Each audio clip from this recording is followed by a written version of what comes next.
guys and welcome back to my channel, and for today's video, iti-test natin itong nasa na siya. Meron kasi akong bulk of makeup dito na nakapagulo lang, ibibenta ko. Yung mga na-review akong product kasi sobrang na yung mga product na nandito sa akin. And kailangan ko ng money para bumili ng ibang products na para ma-review ko and ma-share ko yung opinion ko with you guys. So, ayun lang. Ito, yung detail na lip ink. Bago lang to. Napaka-cute ng box, ano? Actually, parang 4 na shades yata to. If I'm not sure, ibaba po naman dyan. Napaka-cute talaga. Pero itong shade na kinuha ko is pink pop out of dun sa 4 or 5 na shade. Ito lang kasi yung nagustuhan ko. Pero yung iba kasi more on orangey something, gano'n. Guys, 119 pesos to. Tinatanggal ko lang yung tag price kasi gusto kong makita yung whole box. Baka may mamiss tayong information. Ayun, meron nga. So, cruelty-free pala itong product nito. Pero I'm not sure kung cruelty-free talaga. Kasi yung icon na nandito is yung rabbit lang. Hindi ko alam, hindi siya mag-focus kasi gusto niya mag-focus sa mukha ko lang. Basta rabbit, ayun no, medyo blurred. Bago din kasi itong product na to and gusto ko siyang itry. Actually, na-try ko na siya once kasi medyo nag-aalala ako sa kanyang performance kasi lip and cheeking siya.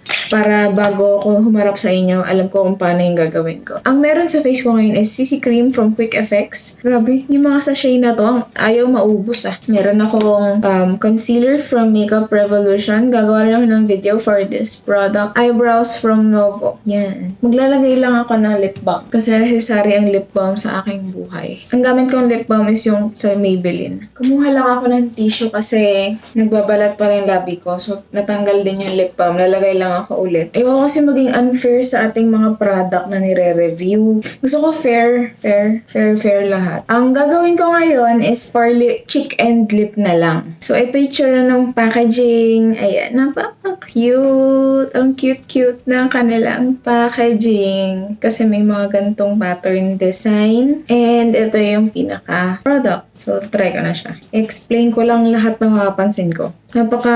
Lahat nga pala sila.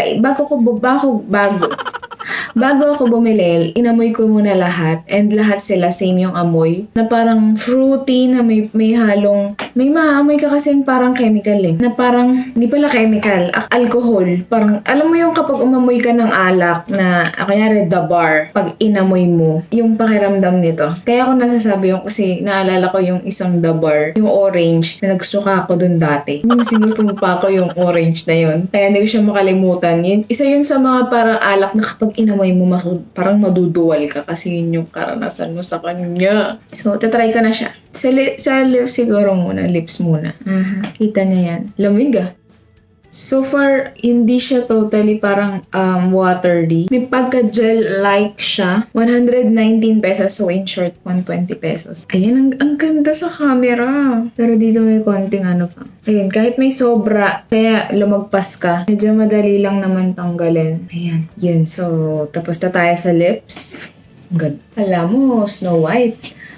Pero hindi talaga ako maputi. Next natin, cheeks na. Ito na. Dito ako kinabahan kasi last time na ginamit ko to is nung nag-iwan lang ako ng dot and dot dito. Tapos nagmarka yung dot kahit spread ko siya. As in. So, ang gagawin ko, gagamit na lang ako ng daliri. Kukuha ako dito sa daw ulit tayo. Kuha lang ako dito sa mismong applicator. Hindi ko pala napakita yung applicator. Ayan. So, ganyan-ganyan lang muna. Pigmented siya, guys. Pigmented talaga. Ang dami kong nakuha. Dapat kapag naglagay kayo, spread nyo agad. Hindi nyo pwedeng iwan kasi mag-i-stain siya. So, yung kunyari nagtuldok, yung stain na yun, ng tuldok, nandun pa rin siya kahit anong spread mo, girl. So, yan yung ganyan. Tapos, iniwan mo medyo matanggal. Dapat spread mo siya. Magbabakat yun, yung lugar na yun. Ganun siya, makapit agad. Mabilis siyang kumapit, as in, mabilis, girl. Kaya tinry ko muna siya. Nung Sunday, nung isang araw lang, tinry ko siya. And buti na lang tinry ko siya. At least nalaman ko. And nasabihan ko kayo na ganun siya. Kasi kailangan naman ngayon, papasok ako, mukha kong may tulok pa, siopaw, nasa opisina. Ayan, ganyan lang. Yan. Okay na okay, di ba? So, kitang-kita dyan sa camera. Mga camera, cellphone lang naman. Dyan sa phone ko na meron talagang lip and cheek tayo na makeup. Talagang sinadya ko yan kasi gusto ko makita yung performance performance niya, kung gaano siya katagal maglalast. Kasi yung kahapon na tinest ko is ito, yung mousse ng Luna Organic. Ang natira lang sa chicks. So, ang time ngayon ay magpa 5 a.m. na. Actually, mga 3 minutes na lang, 5 a.m. na.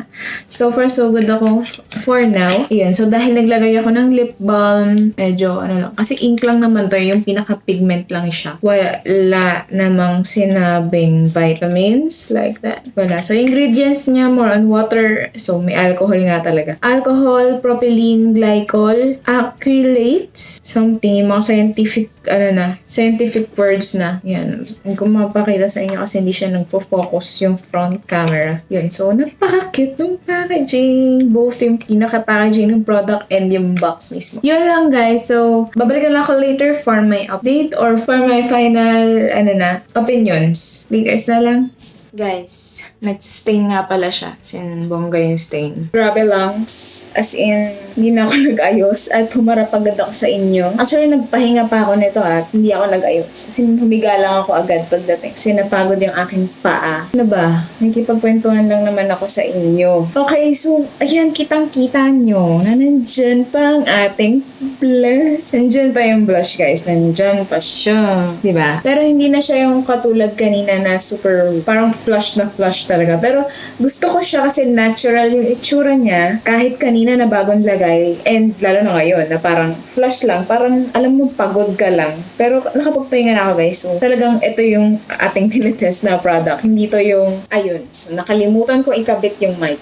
Pag nyo nang pansinin yung magulong background ko, ha? Concentrate lang tayo sa nire-review natin na lip ink from Detail. Ay, grabe yung pigment nito. Kulang lang siya sa moist. Pero yung longevity niya, guys, nandito pa din ng kanyang stain. Pero, kanina kasi may natuklap ako isang balat. Yung parang, yung alam mong bibigay na siya. So, tinanggal ko na lang bigla. Pero isa lang. Nakikita niyo yung space between us. Yes. Ito, yan. Yung part na yun yung natuklap. Pero the rest, diba? Kita niyo yun. Ito lang yung space. Tapos, ito yung mapula pa. Tapos, nagkaroon ng border. Siyempre, kasi kumakain tayo sa office, inom, humihigop ng sabaw. Kasi maraming noodles doon, so nagutom ako bago ako umuwi. And nag-noodles muna ako. And ayun medyo nag-fade out yung inner part ng upper lip. Pero parang siyang may border. Parang may lip liner. Pero wala. Isa siyang lip ink lang. As in, alam niyo yung idea ng naglagay kayo ng printer ink sa face niyo. As in, ink talaga na nag-i-stain. Ganon siya. Ganon yung pigment niya, guys. So talagang bongga yung pagkaka-pigment niya. I think I can recommend this. Tapos yung price point is 119 pesos actually. To be exact, yun nga. 119 pesos. Pero in reality, piso lang naman. 120 in short. Para wala nang 120 lang naman siya. Super sulit yung bili mo. Sakto yung shade na nakuha ko and talagang sadyang isa lang yung binili ko kasi hindi ko ganun type yung iba. Para sa akin, kung maputi man kayo, bagay naman yung lahat sa inyo eh. Sa akin kasi may pinipiling color. Hindi ako maputi, guys, ha. As in, pag nakita niyo ako sa personal, eto, it's just the phone. Yes. English. Basta hindi siya, hindi ako ganun maputi. More on morena ako. Maniwala kayo, guys. Pag nakita niyo ako sa personal, isa akong haggard na morena. Si Lorraine Marinas ay isang haggard na morena. Yun. Guys, try nyo to. I can recommend this na talagang magtatagal to and okay siya for chap lips like me. Kahit nag-chap siya, meron pa rin siyang stain. Pero nag-fade out din konti-konti. So, sa packaging, wala akong masasabi. Super cute ng kanilang packaging. And sa number of shades nila, parang 5 lang. And hindi ko ganong nagustuhan yung number of shades. Sana siguro ginawa nilang 10 or more. Kasi syempre, hindi naman naglalaro sa 5 klase ng tones and skin color ang mga tao. So, sana inadapt nila sa madaming shade yung shade range nila. If you know what I mean. Yes, English ulit. Tapos yung consistency niya, guys, hindi siya totally water-ish. May pagka-gel something siya. Kasi tinan nyo, dahan-dahan. Hindi naman dahan-dahan. Hindi siya agad-agad. Hindi tulad ng tubig na pag binalibalik dito pala dapat. Hindi siya magpo-focus dahil lagi siya nakafocus sa face ko. So, ganyan lang kalayo. Try nyo, ayan. Diba? Hindi siya agad-agad Oh, 'di ba? May slow motion na nangyayari. Hindi siya totally water-ish. More on parang may pagka-gel na water. Basta yung naiintindihan nyo naman yun. Ako nga pala, baka makalimutan, baka hindi ko pa nasasabi. Ang shade na kinuha ko is Pop Pink. Ayan. Ba, mag-focus ka naman. Pop Pink yung shade. Talagang sa mukha ko lang siya nag-focus.